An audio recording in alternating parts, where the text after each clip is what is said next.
إذا ما في عندهم أوادم بهالدولة يروحوا يهجروا. لا لذلك ما راح يوصلوا. Sur le Liban qui s'enfonce dans la crise, la plus grave crise économique de son histoire. De plein fouet par une crise économique inédite. Crise économique frappe la population dans son ensemble. Lebanon has become, for all intents and purposes, a failed state.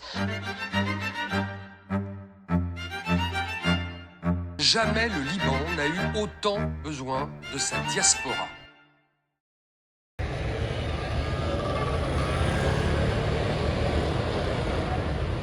Delphine Darmancy, je suis Delphine Abirach Darmancy, journaliste et directrice à Beyrouth.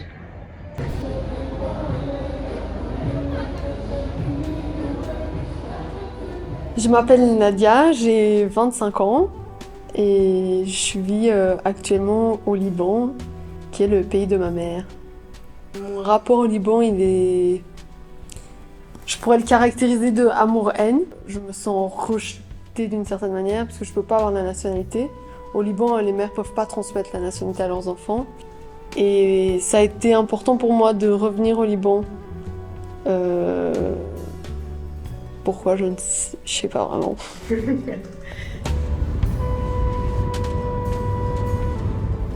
Mais je pense que j'avais besoin de voir ce que c'est de vivre ici, de vivre au Liban, de vivre à Beyrouth. Et je pense aussi qu'il y a ce côté où on m'a toujours dit que j'étais pas vraiment libanaise parce que je pouvais pas comprendre la réalité de ceux qui vivent ici.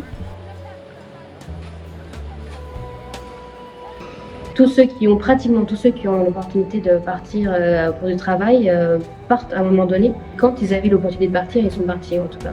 C'est une bonne question. Mais est-ce que en fait c'est possible de rester vivre au Liban alors que beaucoup de gens essayent de partir ?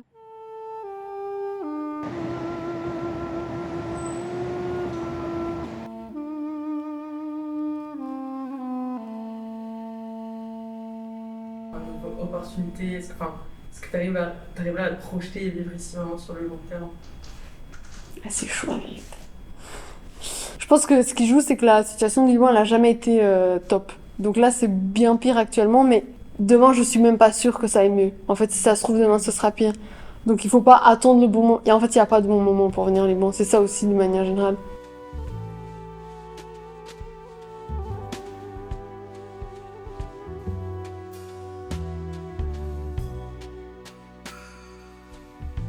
Et pourquoi je suis restée, même si je suis partie en fait à un moment donné. Je suis restée parce que je suis tombée amoureuse de Beyrouth. C'est l'amour, ça c'est compliqué à décrire et à expliquer, mais je pense que c'est son chaos. C'est ce côté fragilité et vulnérabilité aussi, qui est très touchant.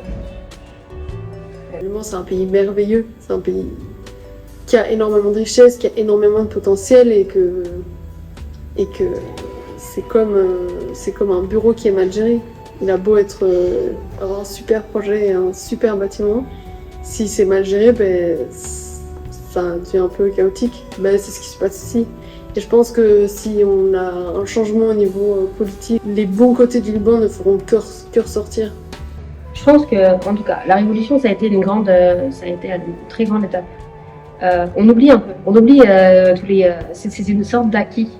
Mais comme ça a été la catastrophe, après, c'est comme si les jeunes sont allés, je me comprends dedans, mais ça allait très très haut au niveau des espoirs. Et puis ça allait encore plus bas parce que c'était, on ne peut pas non plus expliquer ce qui s'est passé vraiment au Liban, quoi.